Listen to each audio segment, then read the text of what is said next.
Hello, Star Wars unboxing fans. Welcome to an on-the-road edition, an impromptu on-the-road edition of Darth Tuba Star Wars Unboxing Show. I'm your host, Darth Tuba, and I am just coming from a, sorry, brain just went into drive mode there for a minute. I am coming, I was at my job this morning, and when my job concluded, I thought to myself, you know, I thought there was a toy show event today that I'd completely forgotten about. And lo and behold, I looked online, and yes, in the town just next over where I work, on the weekend, there is a toy show, or actually it's a toy and train show. It's at the New Jersey Expo, and it's the Greenberg Toy and Train Show. Now, so I decided, without any preparation, I don't have my gimbal, I don't have anything like that, just got my phone, but I thought maybe I would do a quick walkthrough and see what we can see. I've been trying to go into more toy shows and toy stores, do a little bit more in flea markets and stuff as the weather is starting to break, and I mentioned that on the channel that we're going to start trying to do a little more of that as we get into the warmer months. So this one is unplanned. I don't really have anything I'm specifically looking for. I'm just kind of seeing what's there. Now I will say, full disclosure, the last time I did this, which was about a year ago, I think, the Greenberg Toy and Train Show definitely leaned more towards trains than it did towards toys. That is what it is. All right, so, but there are usually at least a handful of dealers, vendors, that will have some vintage toy goodness, so we can kind of do a walkthrough and see what we can find. But you will probably see a lot of train setups and whatnot. I'll focus only slightly on those. Obviously, this is a Star Wars channel, so we're gonna keep our eyes out for that. I also want to apologize for my voice. You'll see in a few of my videos that I shoot back to back. I'm currently going through a little bit of a bronchial viral thing, making it a little bit difficult to talk, and without putting in too much pressure in the pushing out the words usually is followed by a lot of coughing, so I don't want to do that. So we are going to get over to Edison, New Jersey at the New Jersey Expo Center, and let's see if there are any toy vendors sprinkled among the tons and tons of train enthusiasts. See what we can find out.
as I suspected, about 98% chain dealers, but there were a couple of Star Wars and other toy dealers. And I did manage to score this item. This is a 1977 R2-D2 pop bag. One of the few things they were able to produce, and, probably for the holiday season.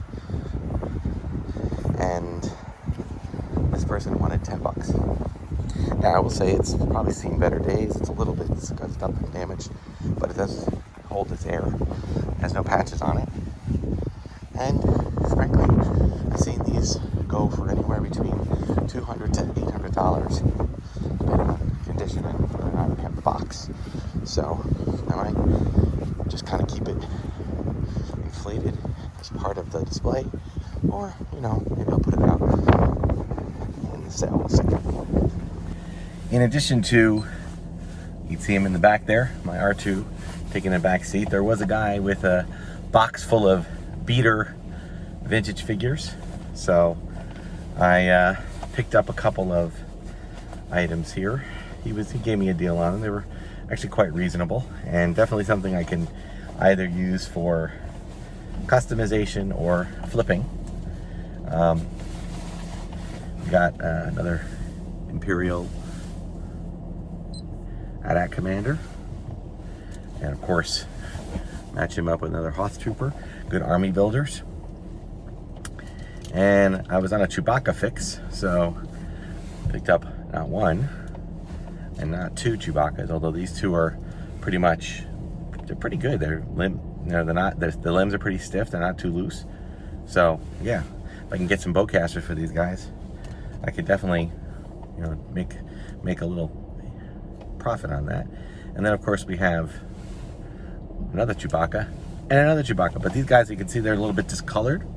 But I was thinking about maybe using these two for making a Mala figure, making a Itchy figure, who knows. And maybe someday I'll cut the legs off of one of them and make a Lumpy figure. We'll see. I don't know if I want to do that. We'll see. And then of course we have just another Obi-Wan, which, by the way, includes his saber. Now of course, most of the sabers are missing their little tiny tip on the end, but even with that, I've seen people, for the amount of money I paid, $5 for this, I've seen people asking for this saber $10. So that is a good thing. I mean, the figure itself, he's kind of skeezed up a little bit, but I'll give him a wash and see. And then lastly, not Star Wars, but Star Wars adjacent, one of these guys. I've always wanted to have at least one. Now, this is actually what I would say is the reason we have Star Wars figures. Let's see if I can put, I don't know if he'll stay up here.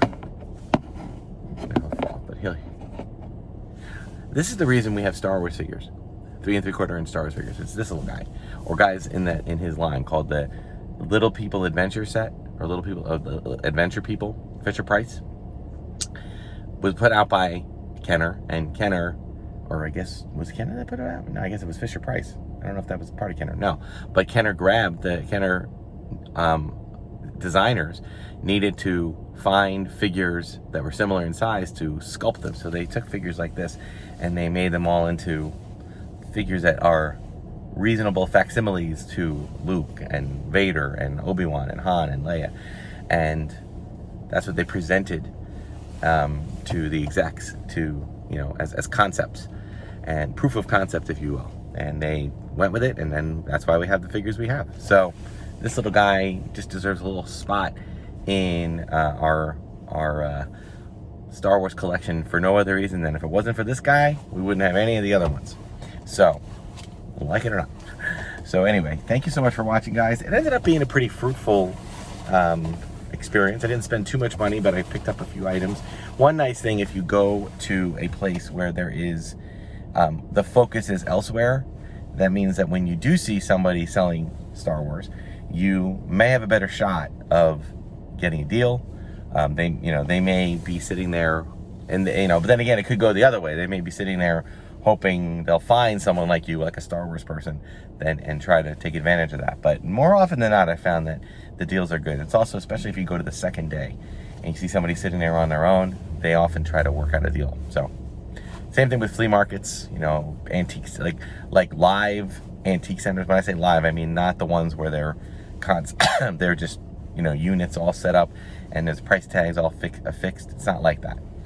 So anywho, I hope you guys enjoyed it.